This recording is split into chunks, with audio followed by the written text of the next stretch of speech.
HP bisa diputar lagunya pelan-pelan, kemudian kita menyampaikan cerita. Kalau misalnya ceritanya agak sedih, ya pilih sound-sound yang agak sedih. Gitu ya.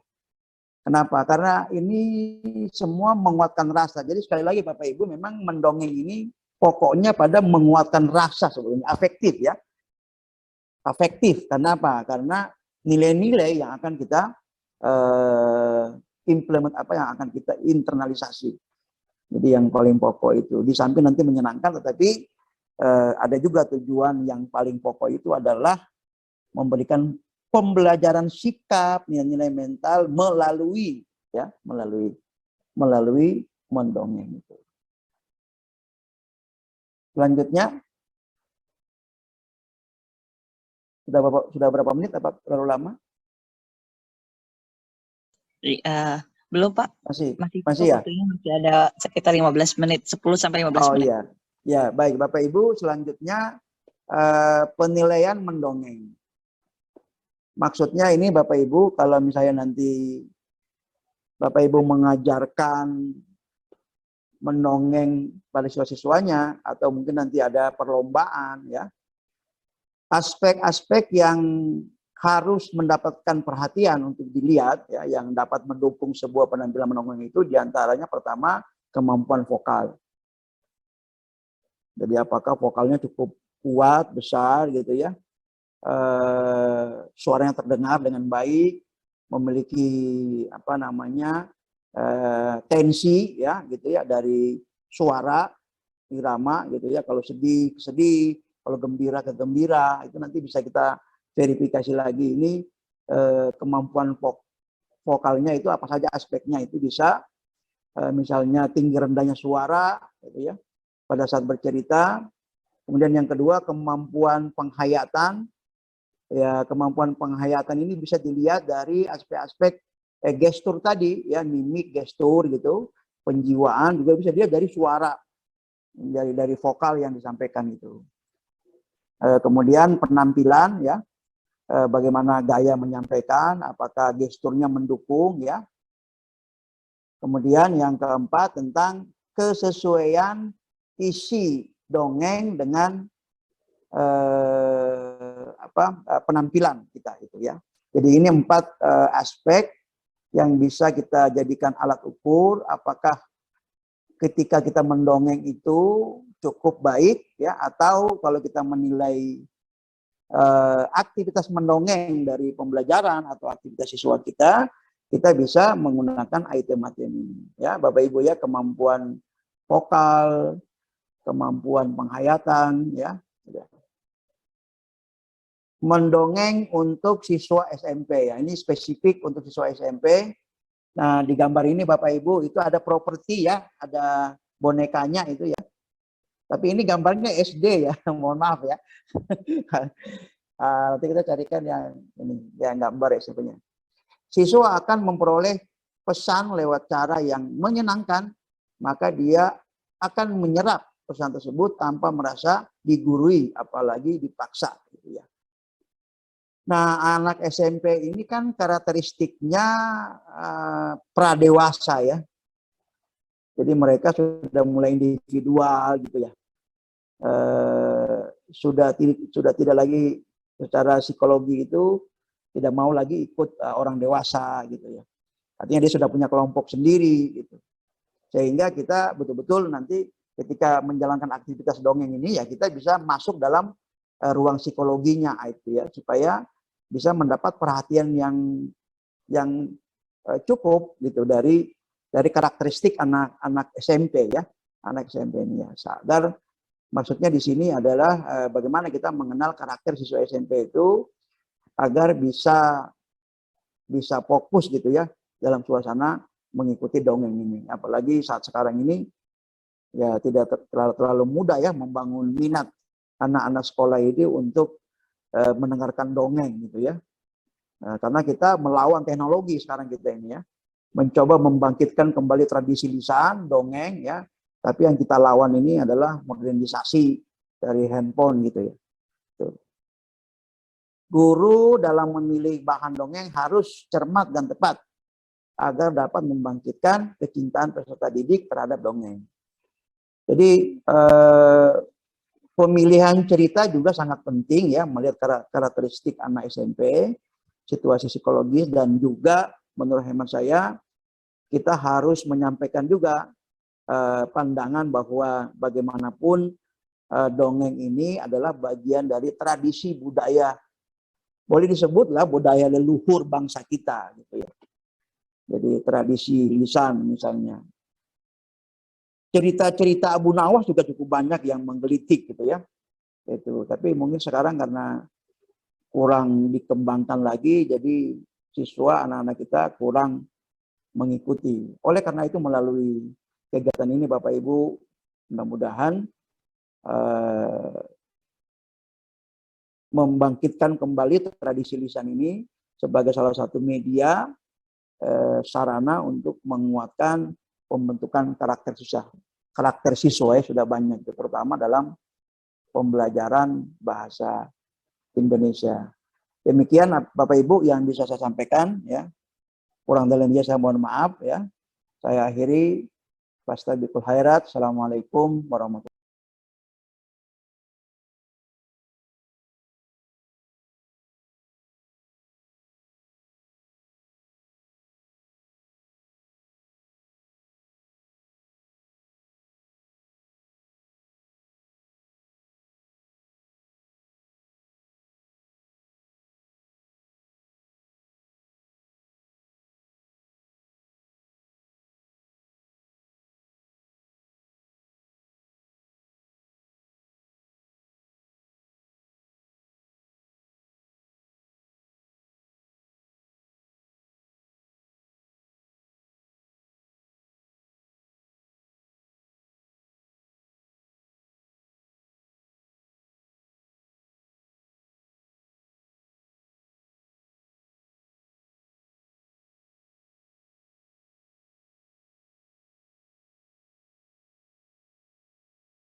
Ini ada dari Pak Ahmad Sirojudin, ada dari Ibu Vera, ada dari Ibu Azma. Oke, saya akan mengembalikan kepada Pak Sirojudin, Bu Azma, dan Bu Vera. Silahkan apabila berkenan, tolong dibacakan dongeng yang sudah Bapak Ibu tulis, gitu ya, Bapak Ibu kembangkan sebagai bahan atau media yang akan diberikan untuk siswa Bapak Ibu. Monggo kepada Pak Sirojudin, Bu Azma, dan Bu Vera, apakah mau langsung dibacakan atau saya bantu untuk share screen seperti itu? Ya, kalau bisa di share screen aja Bu, biar jadi. Oke, baik. Yang lain biar baca. Baik. Baik. Saya mohon izin share screen ya.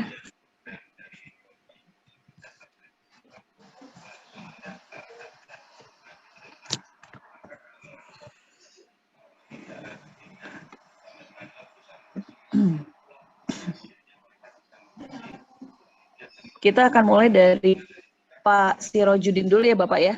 Ya Bapak Ibu ya. Mohon izin ya Pak Sirojudin ya. Sebentar. Semoga ini sinyalnya stabil Pak Sirojudin.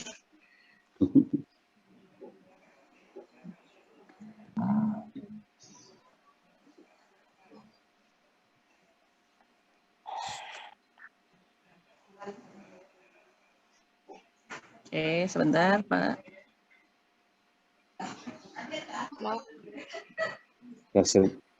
Oke. Baik, sudah terlihat Bapak Ibu?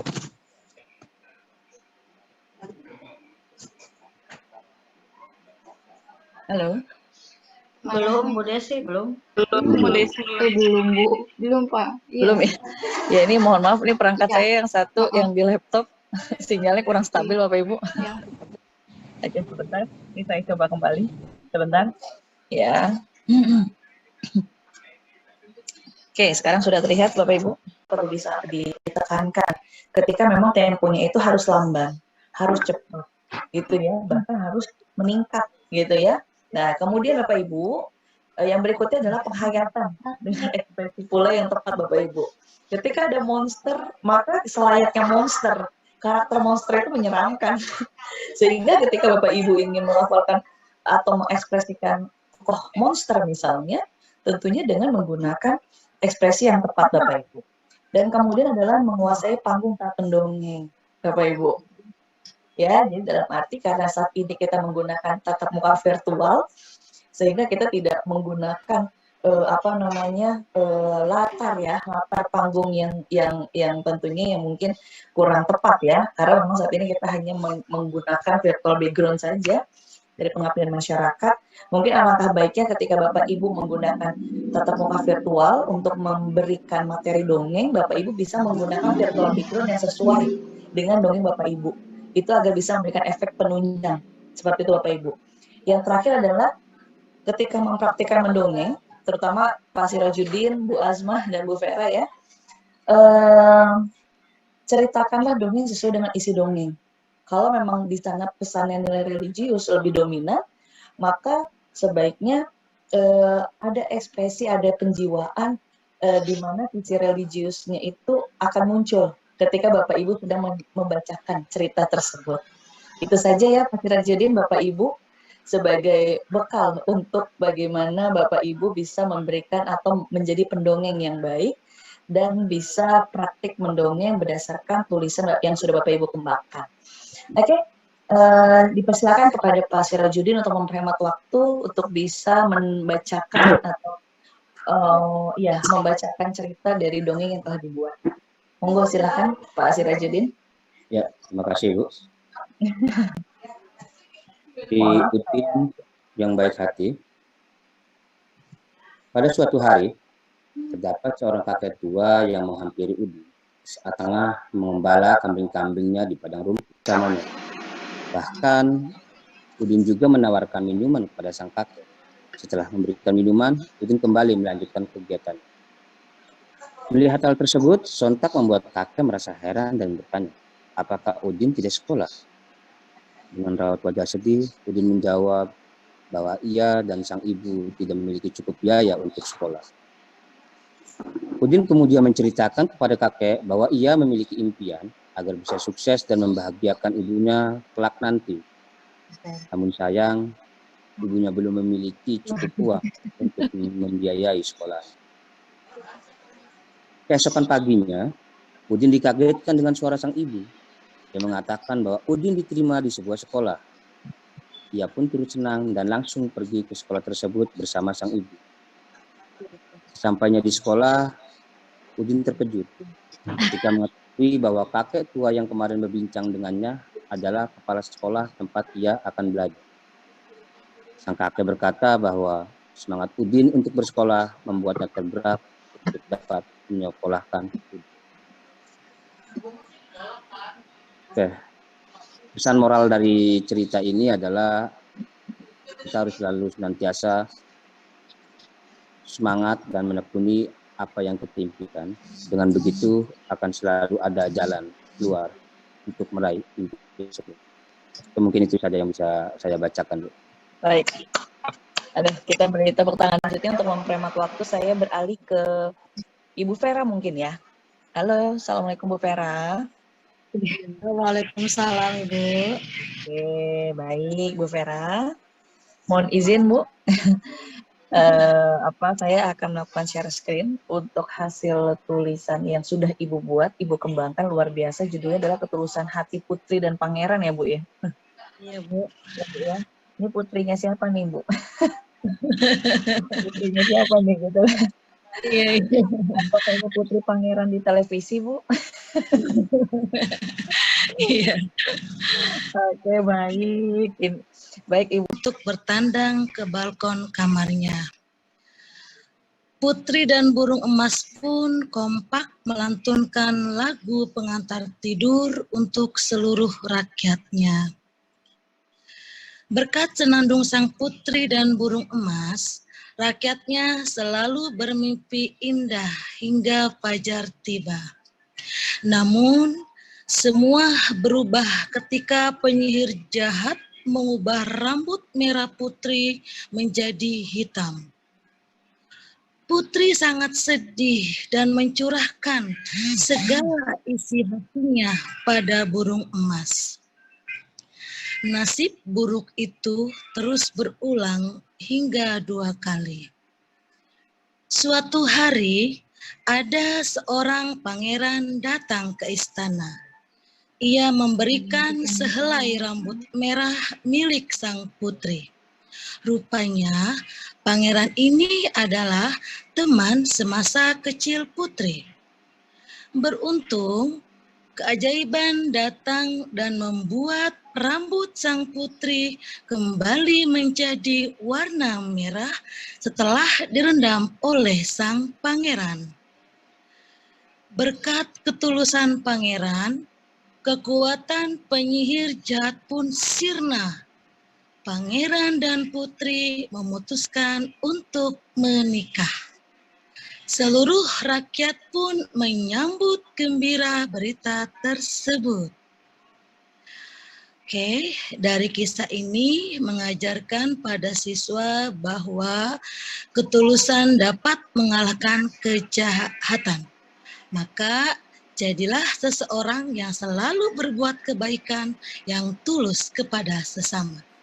Oke, sekian Ibu, terima kasih. Baik, luar biasa Ibu Vera.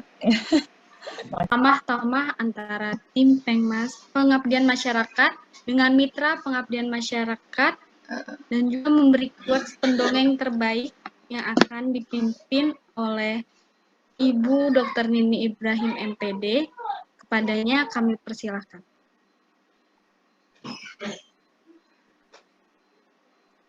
Ya, ya baiklah, Bapak Ibu sekalian.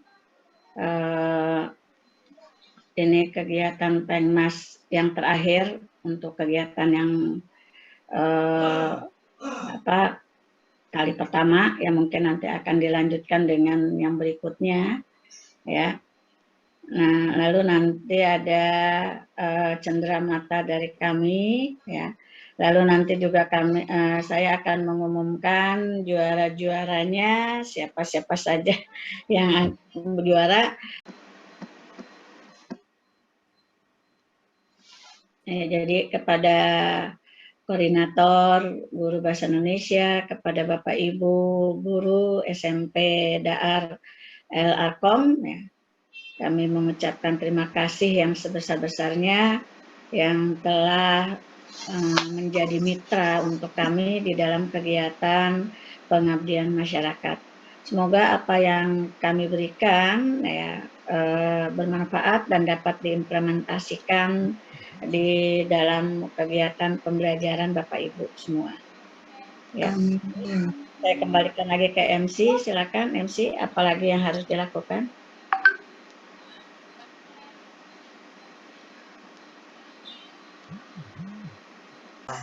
Saya akhiri, terima kasih Bapak Ibu, wabillahi taufiq wal hidayah, wassalamualaikum warahmatullahi wabarakatuh. Waalaikumsalam warahmatullahi wabarakatuh.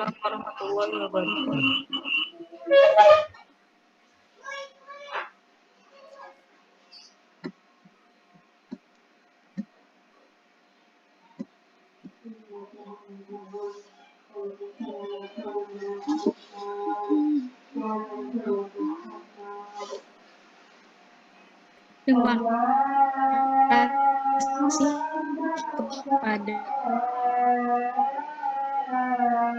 dan masyarakat yang kedua pada hari ini. Mbak Cindy, mohon sebentar dengarkan azan terlebih dahulu ya. 5 menit. Di break dulu 5 menit ya. Baik, Bunda. Ya.